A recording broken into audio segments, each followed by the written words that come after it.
Good day, ladies and gentlemen. My name is Mathew. I'm from SMA Santo Paulus Pontianak, and today I will talk about mental health issues. Before I begin, I have a question for all of you. Have you ever felt like you have too much on your plate? And if one more thing comes your way, everything might fall apart. Now, imagine feeling like that every single day. That's what many people in Generation Z go through.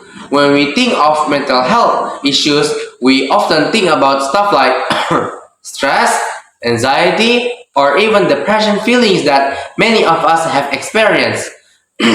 But it's surprising that Gen Z, a tech-savvy generation, is struggling more than other older generation. How is this happening?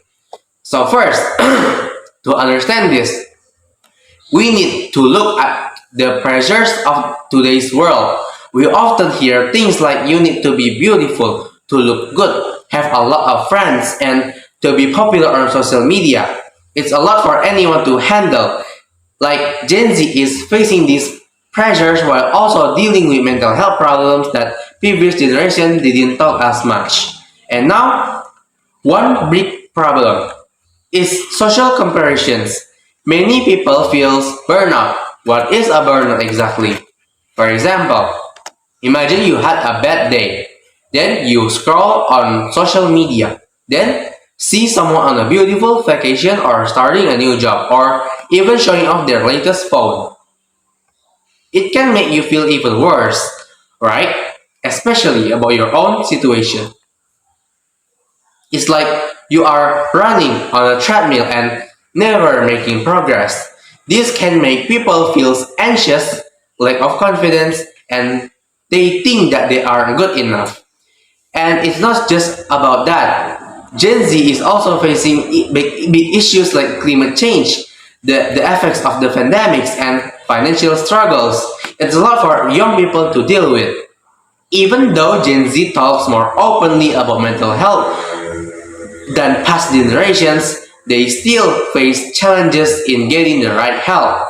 Many are going to therapy or using online programs, but not all solutions fit everyone. For example, online therapy. Yes, online therapy can feel very impersonal and may not work well for people who need face-to-face conversation. This can mean that even those who are reaching out for help right now might not getting what they actually need. For some people, they think that Generation Z has it easy, but they often think that the missed reality. Many Generation Z members are dealing with serious mental health issues. They may look very fine, like they study, they work, but underneath them, they are very stressed and anxious or even depressed. They try to hide their struggles, and that's where the real problem lies. Everyone says that they are fine, but deep down, they aren't. Now, how can we help? How can we make Gen Z feels better? How can we make sure that Gen Z feels okay? It all started with changing how we see mental health. It's not just about fixing problems, but also about building healthy habits, finding ways to cope with hard times, and creating a sense of community.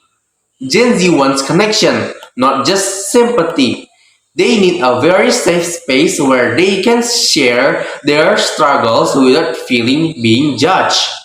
We need a culture where asking "How are you?" is a normal part of daily conversation. Therapy should be as common as going to the gym or eating healthy foods. For students, going to the counselor centers might be good enough for them, especially if they are students. This can be really helpful. And what can you do? You can start by listening. Give Gen Z a chance to speak about their struggles without feeling like you have to solve everything. Let's support them. Let's make them feel safe with us, where the digital stress is everywhere. And most importantly, let's remind each other that it's okay not to be okay. Life can be very hard sometimes. We don't have to face it all alone. we can support each other. And now, thank you so much for listening to me. It means a lot for me to see anyone out there who are brave to express their feelings. I appreciate your time and thank you and bless you all.